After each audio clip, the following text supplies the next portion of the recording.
Quiero hablarte de la mejor aplicación para creadores de podcast. Sí, me refiero a Anchor. Te ofrece un servicio completamente gratuito para subir tus archivos y distribuirlos globalmente. Puedes hacerlo desde tu teléfono o computadora y sin duda podrás obtener una fuente de ingresos pasivos para mejorar tu economía. Descarga la aplicación gratuita Anchor o ve a anchor.fm para comenzar.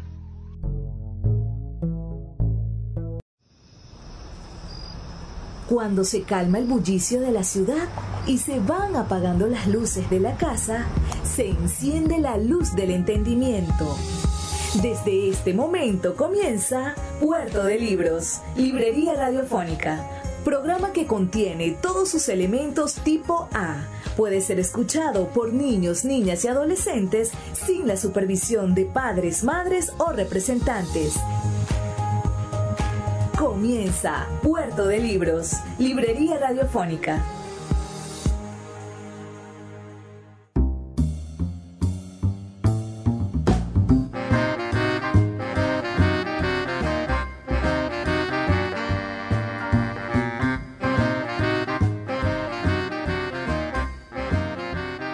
Bienvenidos a Puerto de Libros, librería radiofónica. Les habla Luis Peroso Cervantes, quien de lunes a viernes de 9 a 10 de la noche les conduce en este viaje asombroso a bordo de esas embarcaciones de papel, de esos barquitos hechos con hojas de libros que zarpan de este puerto maravilloso, Puerto de Libros, librería radiofónica, por la señal de la 88.1 Radio Fe y Alegría de Maracaibo. Hoy estamos haciendo nuestro programa número 93. Espero que sea de su completo agrado. Vamos a escuchar, primero que todo en nuestra sección, la voz del autor, al gran poeta y cuentista y novelista argentino Julio Cortázar, leyendo en su propia voz el capítulo número 7 de su novela Rayuela, uno de los fragmentos eróticos, amorosos, más deliciosos de la literatura universal en español. Luego vamos a tener un encuentro con nuestra sección Páginas Zulianas, donde estaremos hablando sobre el libro Desagravio del Mal del escritor Miguel Ángel Campos, quien, a pesar de haber nacido en Motatán, es un ferviente zuliano. Desde muy niño ha vivido en el estado Zulia. Finalmente, en nuestra sección Cada día un libro, estaremos leyendo el relato, el cuento, el ahogado más hermoso del mundo, del Premio Nobel de Literatura colombiano Gabriel García Márquez. Espero que este programa del día de hoy sea para ustedes un espacio de encuentro con la literatura, con la imaginación, con las posibilidades mágicas que tenemos los hombres, las mujeres, los niños y todos los seres pensantes de imaginar, de crear con nuestra mente, de transportarnos a situaciones y a ideas maravillosas. Si quieren comunicarse con nosotros, si quieren reportar su sintonía, pueden hacerlo al 0424-672-3597 o a través de nuestras redes sociales @librería radio en Twitter y en Instagram. Por favor, síguenos por allí. Y si te gustan nuestros programas, si quieres escuchar nuestros programas anteriores, nuestros otros 92 programas, puedes buscarnos en YouTube como Librería Radiofónica. Y allí vas a encontrar todos nuestros programas ya cargados en la red. Le das un me gusta, nos dejas un comentario, te suscribes a nuestro canal y verás que cada vez vamos a ser más radio lectores. Cada vez vamos a ser más personas dedicadas a la literatura, a la imaginación a través de la radio. Antes de comenzar nuestro programa, como siempre, los voy a dejar con los mensajes importantísimos que tienen para todos ustedes nuestros anunciantes, esas personas que hacen posible que Puerto de Libros, librería radiofónica, llegue a sus hogares de lunes a viernes, de 9 a 10 de la noche, por la señal de la 88.1 Radio Fe y Alegría de Maracaibo. ¿Qué plan tienes para este viernes? yo te tengo una propuesta. Café Mampara, en la calle Carabobo. Un espacio único en el cual podrás disfrutar de teatro, cine, artes plásticas, poesía, libros y todas las expresiones del saber humano, con una excelente comida. Todo lo que te hace falta para disfrutar de la noche en la ciudad de Maracaibo. Café Mampara. Síguelos en Instagram como @Café Mampara, o también puedes acercarte a sus instalaciones en la calle 84, calle Carabobo. Café Mampara, la nueva alternativa cultural de los viernes en la ciudad. Ya puedes visitarnos en Puerto de Libros, librería comunitaria en el sector Santa Lucía, a 2 cuadras del Milagro por la avenida que nos conduce al Boulevard de Santa Lucía. Pregunta dónde se encuentra esta librería comunitaria que ofrece cine, música, literatura y libros para todos ustedes. Pronto también estaremos en el Teatro Baral instalando nuestra librería de autor para seguir llevando buena literatura, para seguir trayendo esperanza lectora a todos los ciudadanos de Maracaibo. Síguenos en nuestras redes sociales, @Puerto de Libros, en Facebook, en Twitter y en Instagram. También puedes seguirnos en nuestra página web www.puertodelibros.com.be. Puerto de Libros ha vuelto a abrir sus puertas en Maracaibo.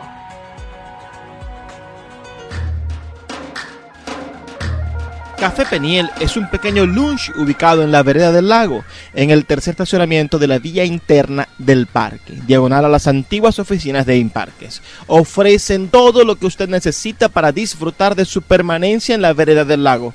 Agua bien fría, refrescos helados, jugos naturales de todos los sabores, pastelitos y pequeños recién fritos y el exquisito pan de guayaba. Con una atención de calidad, abren de lunes a domingo de 7:30 de la mañana a 7:30 de la noche. No dejes de visitar Café Peniel en la vereda del lago. Del autor en Puerto de Libros por Radio Fe y Alegría, con todas las voces.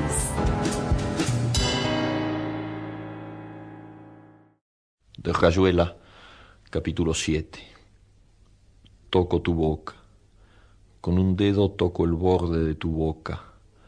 Voy dibujándola como si saliera de mi mano, como si por primera vez tu boca se entreabriera, y me basta cerrar los ojos para deshacerlo todo y recomenzar. Hago nacer cada vez la boca que deseo, la boca que mi mano elige y te dibuja en la cara, una boca elegida entre todas, con soberana libertad elegida por mí para dibujarla con mi mano en tu cara, y que por un azar que no busco comprender, coincide exactamente con tu boca que sonríe por debajo de la que mi mano te dibuja. Me miras, de cerca me miras, cada vez más de cerca, y entonces jugamos al cíclope. Nos miramos cada vez más de cerca y los ojos se agrandan, se acercan entre sí, se superponen, y los cíclopes se miran, respirando confundidos. Las bocas se encuentran y luchan tibiamente, mordiéndose con los labios, apoyando apenas la lengua en los dientes, jugando en sus recintos donde un aire pesado va y viene con un perfume viejo y un silencio. Entonces mis manos buscan hundirse en tu pelo, acariciar lentamente la profundidad de tu pelo mientras nos besamos, como si tuviéramos la boca llena de flores o de peces, de movimientos vivos, de fragancia oscura. Y si nos mordemos el dolor es dulce, y si nos ahogamos en un breve y terrible absorber simultáneo del aliento, esa instantánea muerte es bella, y hay una sola saliva y un solo sabor a fruta madura, y yo te siento temblar contra mí como una luna en el agua. El poeta Luis Peroso Cervantes le acompaña en Puerto de Libros, librería radiofónica, por Radio Fe y Alegría, con todas las voces. Páginas Zulianas, en Puerto de Libros, librería radiofónica, por Radio Fe y Alegría, con todas las voces.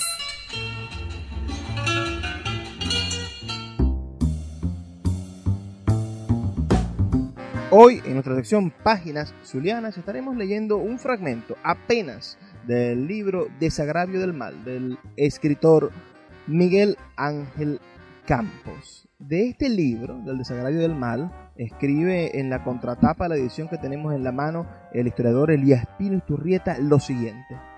A través de las páginas de su Desagravio del Mal, el ensayista Miguel Ángel Campos irrumpe con sagacidad en los contenidos de la retórica del petróleo. Su lectura provocará una manera diversa de pensar el petróleo y acaso la alternativa de remendar nuestra conducta frente a su influencia. Aunque su autor no pretenda la catequesis de una sociedad que, según propone, se ha prevenido con cruces ante la cercanía de los taladros, tenidos como artificios infernales. ¿De dónde saca una interpretación tan inusual y provocadora? Del entendimiento que ha hecho de la industria extractiva un trío de pensadores emblemáticos, Alberto Adriani, Mario Enrique Salas, Arturo Arpietri, y de la imagen fraguada en un par de novelas, Mancha de Aceite y Mene, que iniciaron una fabulación susceptible de determinar la sensibilidad común. Poco más adelante, en esa misma nota de contraportada, nos dice Pino Iturrieta: hay que leer este ensayo, harto solvente y estupendamente escrito, que advierte sobre la inexistencia de ángeles malos en la médula de un tesoro que todavía no asimilamos ni disfrutamos con tranquilidad de conciencia. Vamos a leer entonces unos fragmentos de este interesante libro, de este ensayo, titulado Desagravio del Mal, de Miguel Ángel Campos. Miguel Ángel Campos nació en Motatán, Estado de Trujillo, el 11 de junio de 1955. Es sociólogo, graduado en la Universidad del Zulia de 1987, profesor universitario y escritor, ensayista, narrador, con residencia en nuestro estado desde su niñez. Se ha caracterizado por su agudeza crítica y conceptual sobre la problemática literaria. Sus libros son varios, ¿no? Un libro, Tonos, su primer libro, que es un libro de narrativa experimental publicado en 1987. La imaginación atrofiada, publicado por Monte Ávila Editores en 1992. Andrés Mariño Palacio y el grupo Contrapunto, publicado en 1993. Las novedades del petróleo, publicado por Fundarte en 1994, La ciudad velada, maravilloso ensayo sobre la problemática cultural de nuestra ciudad, del año 2001, Desagravio del Mal, publicado por la Fundación Bigode en el año 2005, y esta hermosa edición que estamos leyendo nosotros del año 2014, financiada por la Universidad Católica Cecilio Acosta y la Alcaldía de Maracaibo. La Fe de los Traidores del año 2005 y segunda edición del año 2010.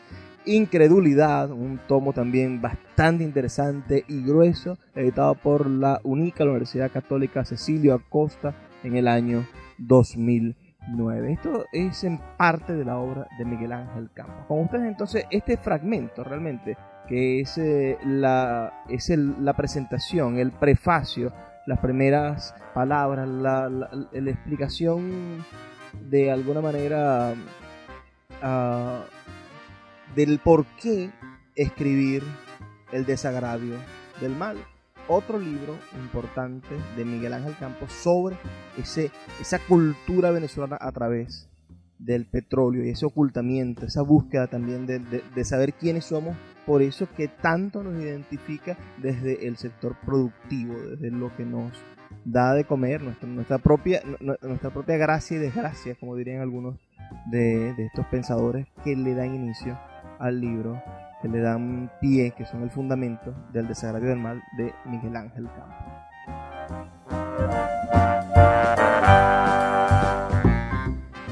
Mis primeras visiones del petróleo están marcadas por la angustia. Otras se han sobrepuesto a aquellas, pero como lo que un niño ve dura para siempre, vuelvo con frecuencia a un paisaje donde me parece encontrar la clave de los desasosiegos. Ese paisaje es el piedemonte insinuado de los límites del distrito Baral, en el estado Zulia. Menegrande viene a ser como el último campamento de una ruta entusiasta desde Maracaibo. Se adentra hacia los montes andinos y colapsa en una corta llanura sembrada de taladros y potreros. Es un trayecto desolado para la confusión, y un niño debía retener, sobre todo, emociones.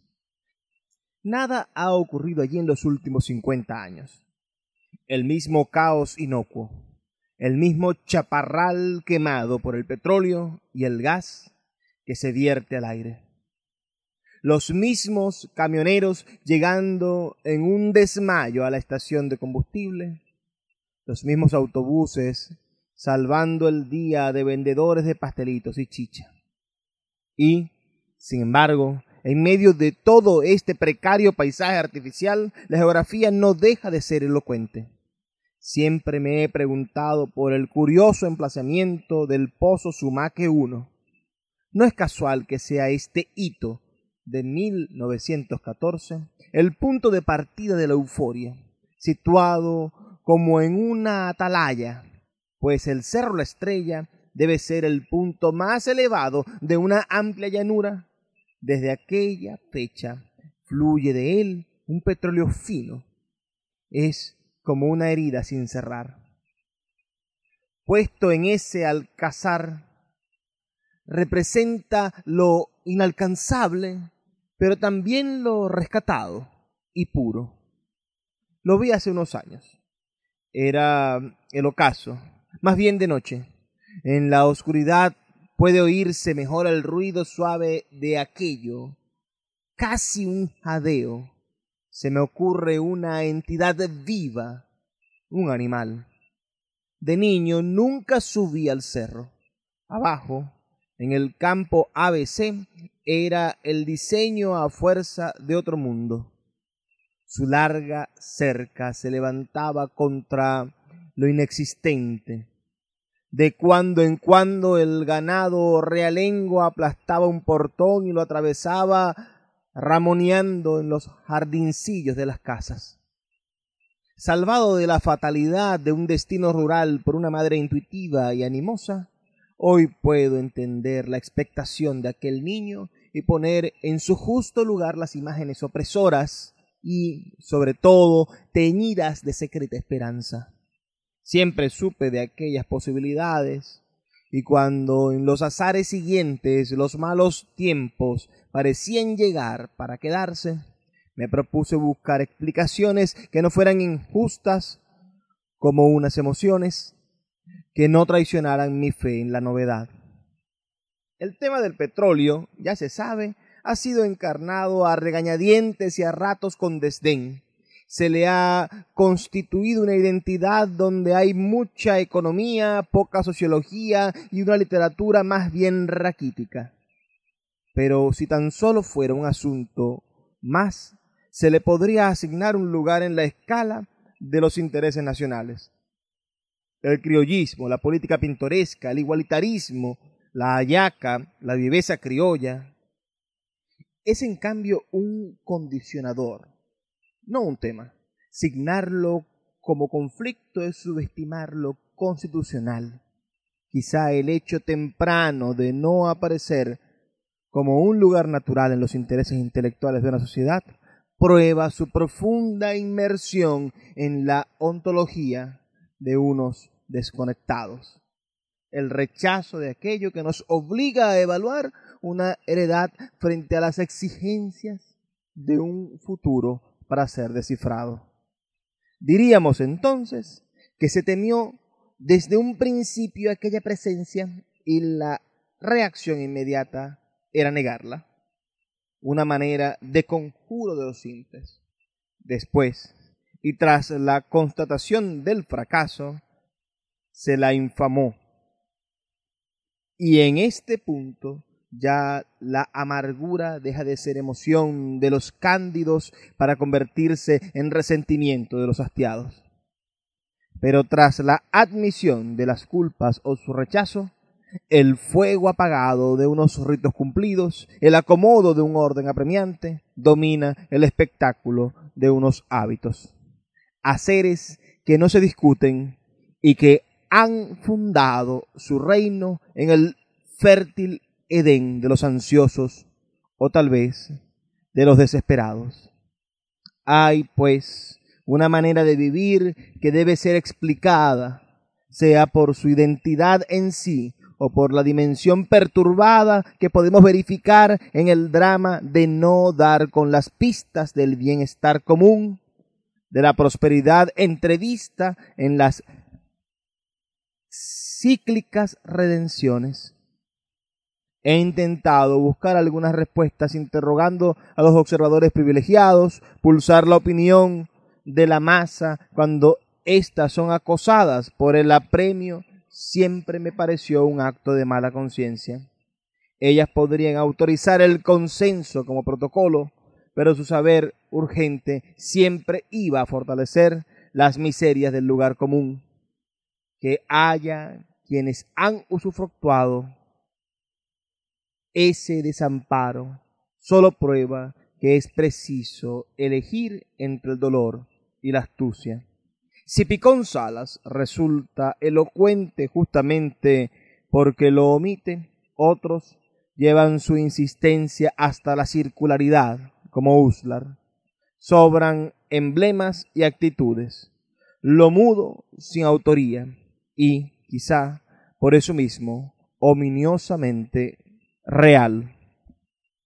No ignoro que un afecto aliente detrás de mis impresiones, y en esa medida es también un afán y debe justificarse. Pero me anima menos la posibilidad de explicación de los resultados del poder gestor que la aclaración de un equívoco en el que se solaza la infamia. Y si ésta hubiera elaborado argumentos metafísicos, sería gratificante enderezárselas con solemnidad de una disidencia. Pero solo encontramos el hosco gesto de los que no buscan comprender, sino acusar. Nuestra épica del siglo XX es el petróleo. Redimirla significa incorporar a la interpretación de una experiencia compleja y tortuosa. Sería una manera de superar la ajenidad de un origen socialmente técnico, el driller extranjero y su mundo. Pero sobre todo, supera el miedo de aquello que no hemos descifrado, pues pesa sobre nosotros como la nostalgia de lo irrealizado, la huidiza felicidad, la ineptitud para construir en condiciones favorables. Toda salvación se dirime finalmente en el fuego. Pero quemarse en él no significa siquiera salvarse, se trata más bien de resistir el resplandor. Seguramente nos apresuramos a inventar una genealogía para aquella fuerza, sacar de allí conclusiones y justificaciones equivale a reducir el futuro a lo inercial del pasado. Convertida en crónica y circunstancia, la saga del petróleo es como un suceso de familia del que nadie habla, aun cuando sea del dominio público, pero cuando los contertulios se ponen de acuerdo, suele ser para mentir, que en este caso supone simplificación y agravio. Procuro en estas páginas ver cómo hemos llegado a esto.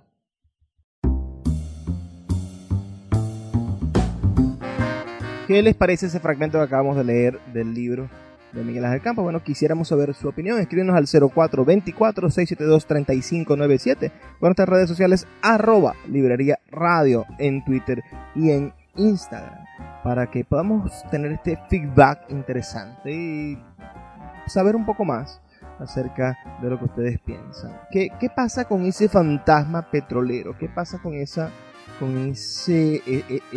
no dicho de los pueblos y con esa presencia de esos taladros y de esa actividad que está tan divorciada muchas veces de nuestro propio desarrollo, de nuestro propio progreso? Crecen las capitales, crece Maracaibo, crece Caracas, pero los pueblos, los lugares de donde sale el petróleo, pareciese que estuviesen aún en ese principio del siglo XX, pareciese que estuviesen aún en esos años 50, en esos años 60 de la expansión petrolera. Pareciera que no hubiese llegado aún la nacionalización petrolera de esos pueblos. Bueno, y ahora habría que hacer otro estudio. Podríamos irnos hasta allá y ver la debacle, ¿no? Ver la manera en la que ha habido un continuo deterioro y desmejoramiento, no solo de la condición de vida de las personas que están en esos campos petroleros, pueblos que nacieron y que estaban allí cerca de los campos petroleros, sino en torno a la industria petrolera, ¿no? Saqueada, amenazada, destruida, abandonada, sin tener la capacidad de mantenerla en orden, ¿no? Bueno, queremos saber lo que ustedes piensan. Escríbenos al 0424-672-3597 y ya volvemos con más de Puerto de Libros, librería radiofónica. Vamos a identificar la emisora en 2 breves minutos y regresamos con más. El poeta Luis Peroso Cervantes le acompaña en Puerto de Libros, librería radiofónica, por Radio Fe y Alegría, con todas las voces. Cada día, un libro. Puerto de Libros, librería radiofónica, por Radio Fe y Alegría, con todas las voces.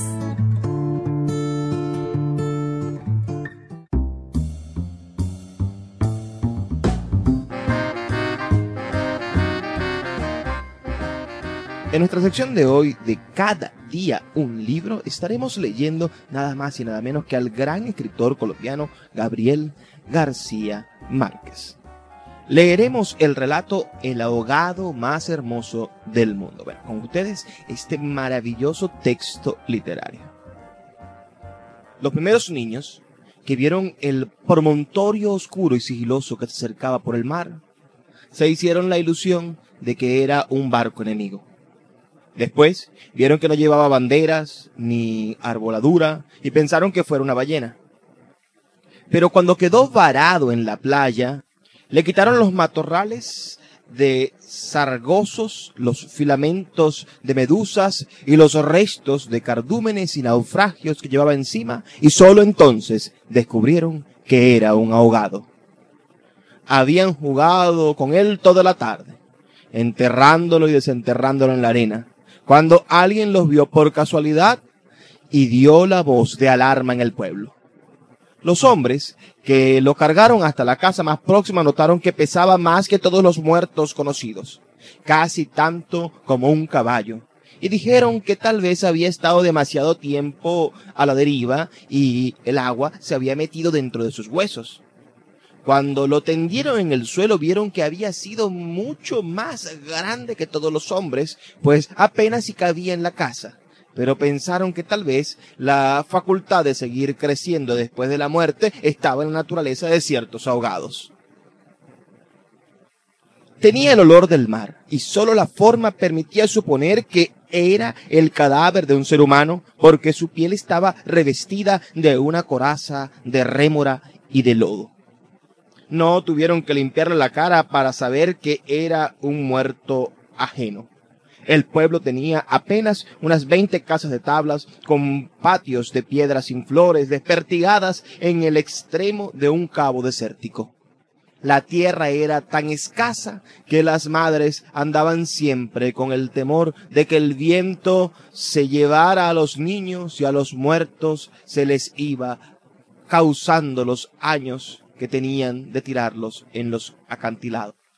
Pero el mar era manso y pródigo, y todos los hombres cabían en 7 botes. Así que cuando se encontraron el ahogado, les bastó con mirarse los unos a los otros para darse cuenta de que estaban completos. Aquella noche no salieron a trabajar en el mar. Mientras los hombres averiguaban si no faltaba alguien de los pueblos vecinos, las mujeres se quedaron cuidando al ahogado. Le quitaron el lodo de los tapones de esparto. Le desenredaron del cabello los abrojos submarinos y le rasparon la rémora con fierros de desescamar pescados. A medida que lo hacían, notaron que su vegetación era de océanos remotos y de aguas profundas, y que sus ropas estaban en piltrafas como si hubiera navegado por entre laberintos de corales. Notaron también que sobrellevaba la muerte con altivez, pues no tenía el semblante solitario de otros ahogados del mar. ni tampoco la catadura sórdida y menesterosa de los hogados fluviales. Pero solamente cuando acabaron de limpiarlo tuvieron conciencia de la clase de hombre que era, y entonces se quedaron sin aliento.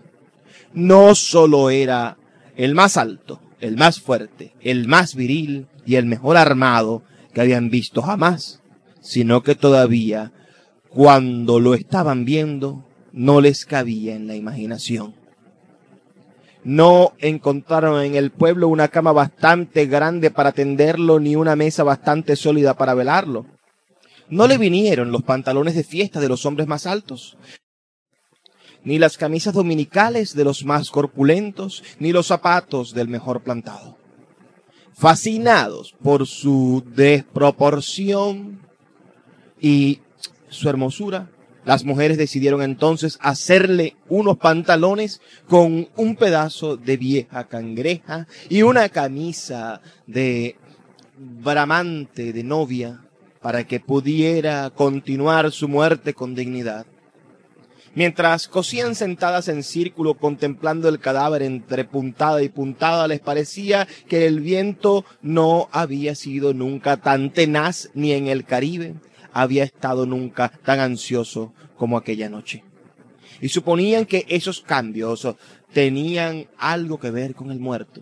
Pensaban que si aquel hombre magnífico hubiera vivido en el pueblo, su casa habría tenido las puertas más anchas, el techo más alto y el piso más firme, y el bastidor de su cama habría sido de cuadernas maestras con pernos de hierro, y su mujer habría sido la más feliz. Pensaban que habría tenido tanta autoridad que hubiera sacado los peces del mar con solo llamarlos por sus nombres, y habría puesto tanto empeño en el trabajo que hubiera hecho brotar manantiales de entre las piedras más áridas y hubiera podido sembrar flores en los acantilados. Lo compararon en secreto con sus propios hombres, pensando que no serían capaces de hacer en toda una vida lo que aquel era capaz de hacer en una noche, y terminaron por repudiarlos en el fondo de sus corazones como los seres más escuálidos y mezquinos de la tierra. Andaban extraviados por esos dédalos de fantasía, cuando la más vieja de las mujeres, que por ser la más vieja había contemplado al ahogado con menos pasión que compasión, suspiró: «Tiene cara de llamarse Ernesto». Era verdad. A la mayoría le bastó con mirarlo otra vez para comprender que no podía tener otro nombre. La más porfiada, que eran las más jóvenes, se mantuvieron con la ilusión de que al ponerle la ropa, tendido entre flores y con unos zapatos de charol, pudiera llamarse Lautaro. Pero fue una ilusión vana. El lienzo resultó escaso. Los pantalones mal cortados y peor cosidos le quedaron estrechos, y las fuerzas ocultas de su corazón hacían saltar los botones de la camisa. Después de la medianoche se adelgazaron los silbidos del viento y el mar cayó en el sopor del miércoles. El silencio acabó con las últimas dudas. Era Esteban. Las mujeres que lo habían vestido, las que lo habían peinado, las que le habían cortado las uñas y raspado la barba, no pudieron reprimir un estremecimiento de compasión cuando tuvieron que resignarse a dejarlo tirado por los suelos. Fue entonces cuando comprendieron cuánto debió haber sido infeliz con aquel cuerpo descomunal, si hasta después de muerto le estorbaba. Lo vieron condenado en vida a pasar de medio lado por las puertas, a descalabrarse con los travesaños, a permanecer de pie en las visitas y sin saber qué hacer con sus tiernas y rosadas manos de buey del mar, mientras la dueña de la casa buscaba la silla más resistente y le suplicaba, muerta de miedo: «Siéntese aquí, Esteban, hágame el favor». Y él, recostado contra las paredes, sonriendo: «No preocupe, señora, estoy bien», con los talones de carne viva y las espaldas escaldadas de tanto repetir lo mismo en todas las visitas. «No se preocupe, señora, si estoy bien», solo para no pasar vergüenza de desbaratar la silla. Y acaso, sin haber sabido nunca que quienes le decían: «No te vayas, Ernesto, espérate siquiera hasta que hierva el café», eran los mismos que después susurraban: ya se fue el bobo grande, qué bueno, ya se fue el tonto hermoso. Esto pensaban las mujeres frente al cadáver un poco antes del amanecer. Más tarde, cuando le taparon la cara con un pañuelo para que no le molestara la luz, lo vieron tan muerto para siempre, tan indefenso, tan parecido a sus hombres, que se les abrieron las grietas del llanto en el corazón. Fue una de las más jóvenes la que empezó a sollozar. Las otras, alentándose entre sí, pasaron de los suspiros a los lamentos, y mientras más sollozaban, más deseos sentían de llorar, porque el ahogado se les iba volviendo cada vez más Esteban, hasta que lo lloraron tanto que fue el hombre más desvalido de la tierra, el más manso y el más servicial, el pobre Esteban. Así que cuando los hombres volvieron con la noticia de que el ahogado no era tampoco de los pueblos vecinos, ellas sintieron un vacío de júbilo entre las lágrimas. Bendito sea Dios, suspiraron, es nuestro. Los hombres creyeron que aquellos aspavientos no eran más que frivolidades de mujer. Cansados de las tortuosas averiguaciones de la noche, lo único que querían era quitarse de una vez el estorbo del intruso antes de que prendiera el sol bravo de aquel día árido y sin viento. Improvisaron unas angarillas con restos de trinquetes y botavaras y las amarraron con carlingas de altura para que resistieran el peso del cuerpo hasta los acantilados. Quisieron encadenarle a los tobillos un ancla de buque mercante para que fondeara sin tropiezos en los mares más profundos donde los peces son ciegos y los buzos se mueren de nostalgia, de manera que las malas corrientes no fueran a devolverlo a la orilla, como había sucedido con otros cuerpos. Pero mientras más se apresuraban, más cosas se les ocurrían a las mujeres para perder tiempo.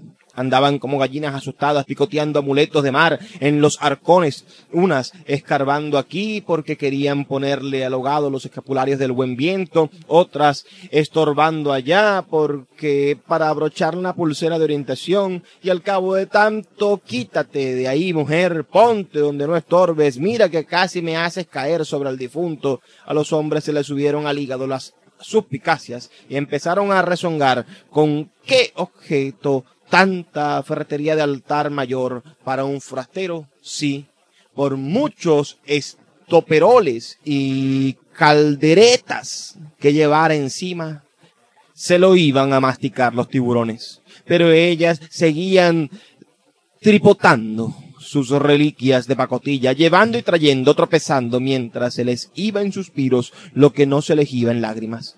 Así que los hombres terminaron por despotricar que de cuándo acá semejante alboroto por un muerto al garete, un ahogado de nadie, un fiambre de mierda. Una de las mujeres, mortificada por tanta insolencia, le quitó entonces el cadáver al pañuelo de la cara, y también los hombres se quedaron sin aliento. Era Esteban. No hubo que repetirlo para que lo reconocieran. Si les hubieran dicho Sir Walter Raleigh, quizás hasta ellos se habrían impresionado con un acento de gringo, con su guacamaya en el hombro, con su arcabuz de matar caníbales. Pero Esteban solamente podía ser uno en el mundo, y allí estaba tirado como un sábalo, sin botines, con unos pantalones de 7 mesino y esas uñas rocallosas que solo podían cortarse a cuchillo. Bastó con que le quitaran el pañuelo de la cara para darse cuenta de que estaba avergonzado, de que no tenía la culpa de ser tan grande, ni tan pesado, ni tan hermoso. Y si hubiera sabido que aquello iba a suceder, habría buscado un lugar más discreto para ahogarse. En serio, me hubiera amarrado yo mismo a un áncora de galón en el cuello y hubiera trastabillado como quien no quiere la cosa en los acantilados para no andar ahora estorbando con este muerto de miércoles. Como ustedes dicen, para no molestar a nadie con esta porquería de fiambre que no tiene nada que ver conmigo. Había tanta verdad en su modo de estar que hasta los hombres más suspicaces, los que sentían amargas las minuciosas noches del mar temiendo que sus mujeres se cansaran de soñar con ellos para soñar con los ahogados, hasta esos y otros más duros se estremecieron en los tuétanos con la sinceridad de Esteban. Fue así como le hicieron los funerales más espléndidos que podían concebirse para un ahogado expósito. Algunas mujeres que habían ido a buscar flores en los pueblos vecinos regresaron con otras que no creían lo que les contaban, y éstas fueron con más flores cuando vieron al muerto, y llevaron más y más hasta que hubo tantas flores y tanta gente que apenas se podía caminar. A última hora les dolió devolverlo huérfano a las aguas y le eligieron un padre y una madre entre los mejores, y otros se le hicieron hermanos, tíos y primos, así que a través de él todos los habitantes del pueblo terminaron por ser parientes entre sí. Algunos marineros que oyeron el llanto a distancia perdieron la certeza del rumbo, y se supo de uno que se hizo amarrar al palo mayor, recordando antiguas fábulas de sirenas. Mientras se disputaban el privilegio de llevarlo en hombros por la pendiente escarpada de los acantilanos, hombres y mujeres tuvieron conciencia por primera vez de la desolación de sus calles, de la aridez de sus patios, de la estrechez de sus sueños frente al esplendor y la hermosura de su ahogado. Lo soltaron sin ancla para que volviera si quería y cuando lo quisiera, y todos retuvieron el aliento durante la fracción de siglos que demoró la caída del cuerpo hasta el abismo. No tuvieron necesidad de mirarse los unos a los otros para darse cuenta de que ya no estaban completos ni volverían a estarlo jamás, pero también sabían que todo sería diferente desde entonces, que sus casas iban a tener las puertas más anchas, los techos más altos, los pisos más firmes, para que el recuerdo de Esteban pudiera andar por todas partes sin tropezar con los travesaños, y que nadie se atrevería a susurrar en el futuro: ya murió el bobo grande, qué lástima, ya murió el tonto hermoso, porque ellos iban a pintar las fachadas de colores alegres para eternizar la memoria de Esteban, y se iban a romper el espinazo excavando manantiales en las piedras y sembrando flores en los acantilados para que los amaneceres de los años venturosos, los pasajeros de esos grandes barcos despertaran sofocados por un olor de jardines en alta mar, y el capitán tuviera que bajar de su alcázar con un uniforme de gala, con su astrolabio, su estrella polar y su ristra de medallas de guerra, y señalando el promontorio de rosas en el horizonte del Caribe, dijera en 14 idiomas: miren allá, donde el viento es ahora tan manso que se queda a dormir debajo de las camas, allá donde el sol brilla tanto que no saben hacia dónde girar los girasoles. Sí, allá es el pueblo de Esteban. Qué brillante pieza narrativa nos presentó García Márquez, y de qué manera, con un argumento que parece absurdo, pero al mismo tiempo es mágico y religioso, y que puede transportarnos a la manera en la que los pueblos construyen sus imaginarios, la manera en que los pueblos fraguan sus excusas y justifican su arquitectura, su razón de ser, sus vivencias, la manera en la cual se tejen las cosmovisiones, ¿no?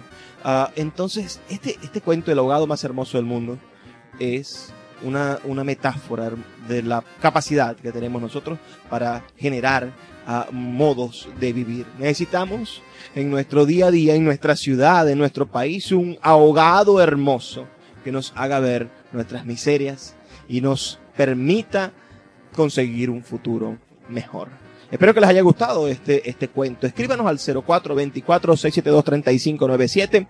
Escríbenos también por nuestras redes sociales, @librería radio.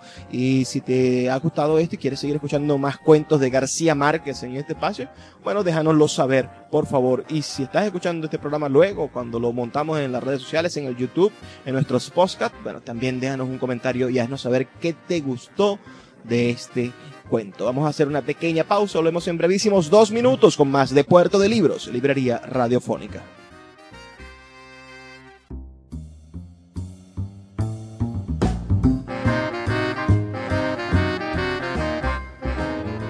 El poeta poeta Luis Peroso Cervantes le acompaña en Puerto de Libros, Librería Radiofónica, por Radio Fe y Alegría, con todas las voces.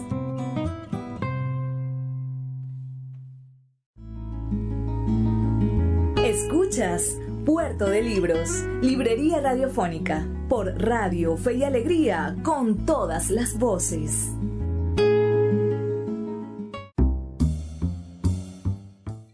Ya estamos llegando al final de Puerto de Libros, Librería Radiofónica. Bueno, pero siempre tenemos estos minutos para reflexionar un poco esta hora de ideas y de cosas maravillosas de la literatura que compartimos todos los días. Hoy escuchamos primero ese Julio Cortázar con esa voz afrancesada. Julio Cortázar es un escritor argentino, pero la mayor parte de su vida la pasó en Francia.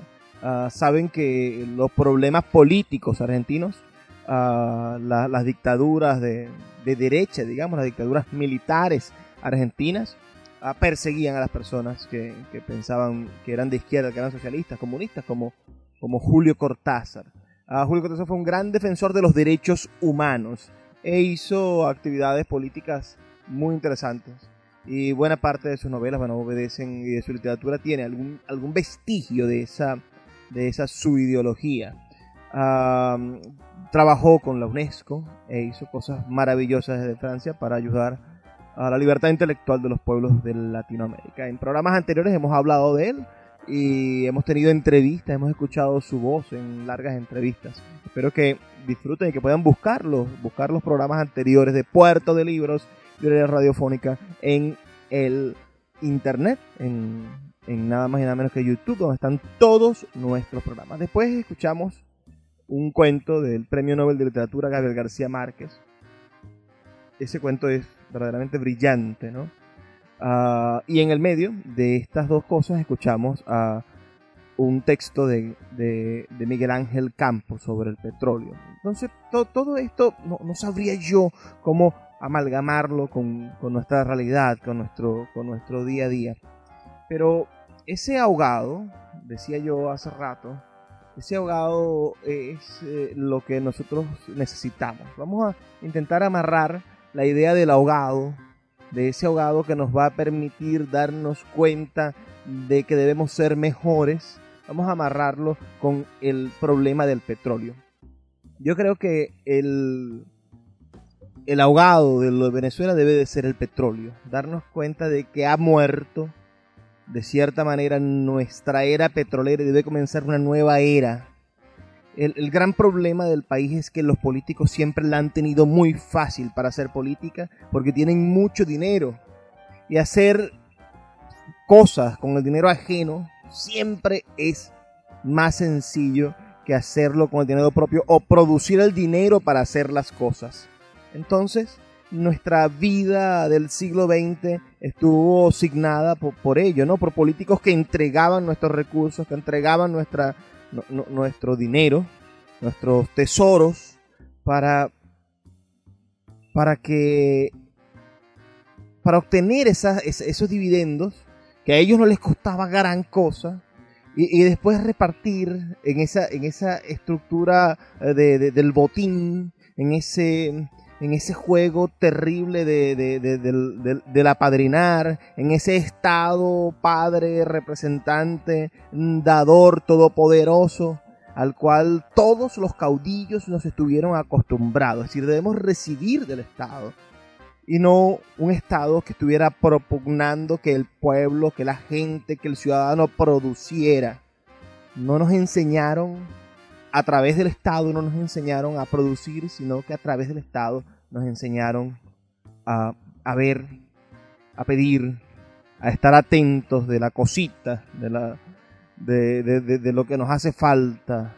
A los amigos en los grupos de WhatsApp hacen chistes, ¿no? Dicen, bueno, si te gusta la maraña, vota por el partido piraña, ¿no? Y la política se convirtió en eso, en una herramienta para la maraña.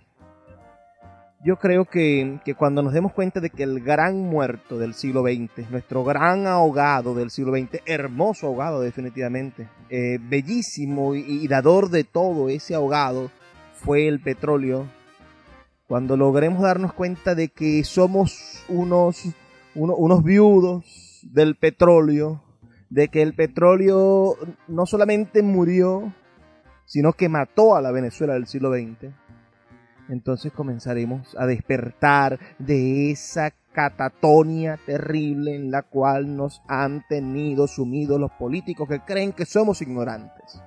Solo a través de la lectura vamos a descubrir cuáles son las herramientas que abren las puertas de la libertad económica, del desarrollo personal, de la alegría, de la superación de la frustración. Cada uno de nosotros es dueño de la posibilidad de liberarse, de despertarse. Por eso, las personas que nos quieren oprimidos no quieren que leamos. Por eso, los sistemas políticos imperantes en el mundo, no solamente me refiero al venezolano, sino a todos los sistemas políticos imperantes que quieren que se mantenga el mundo como está, no quieren que las personas lean. Y el secreto, señores, está saliendo a viva voz ahorita por este puerto de libros. Leer nos da las herramientas necesarias para transformar nuestra realidad interior, nuestra realidad exterior cercana y finalmente nuestro país y nuestro mundo. Lo vamos a conseguir. Vamos a conseguir ver al cadáver del petróleo y el cadáver de la Venezuela del siglo XX y sentirnos plenos en esa viudez, sentirnos realizados y esperanzados, por si acaso volviese ese cadáver, ¿no? Si dando la vuelta en las mareas del destino volviese a tocarnos algo parecido al petróleo, bueno, estemos nosotros preparados para recibirlo, estemos nosotros bien vestidos, tengamos un pueblo lindo y bello que tenga la capacidad de aprovechar las mieles del futuro. Ahora vamos a escuchar los mensajes que tienen para nosotros nuestros anunciantes, esas personas buenísimas que permiten que Puerto de Libros, librería radiofónica, llegue a ustedes de lunes a viernes, de 9 a 10 de la noche, por la señal de la 88.1 Radio Fe y Alegría de Maracaibo.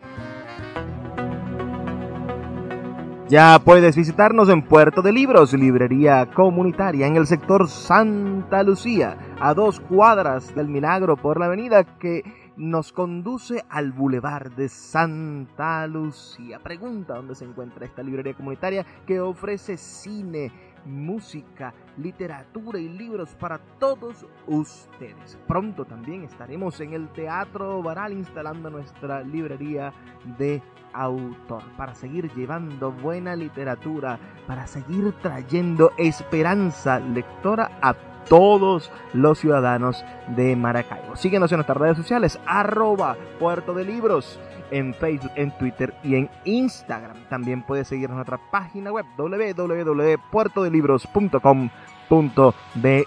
Puerto de Libros ha vuelto a abrir sus puertas en Maracaibo. ¿Qué plan tienes para este viernes? Yo te tengo una propuesta. Café Mampara, en la calle Carabobo. Un espacio único en el cual podrás disfrutar de teatro, cine, artes plásticas, poesía, libros y todas las expresiones del saber humano, con una excelente comida. Todo lo que te hace falta para disfrutar de la noche en la ciudad de Maracaibo. Café Mampara. Síguelos en Instagram como @Café Mampara, o también puedes acercarte a sus instalaciones en la calle 84, calle Carabobo. Café Mampara, la nueva alternativa cultural de los viernes en la ciudad.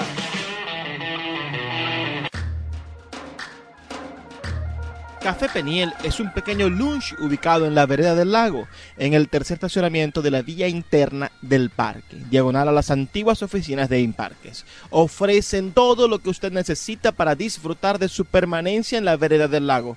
Agua bien fría, refrescos helados, jugos naturales de todos los sabores, pastelitos y pequeños recién fritos y el exquisito pan de guayaba. Con una atención de calidad, abren de lunes a domingo de 7:30 de la mañana a 7:30 de la noche. No dejes de visitar Café Peniel en la vereda del lago.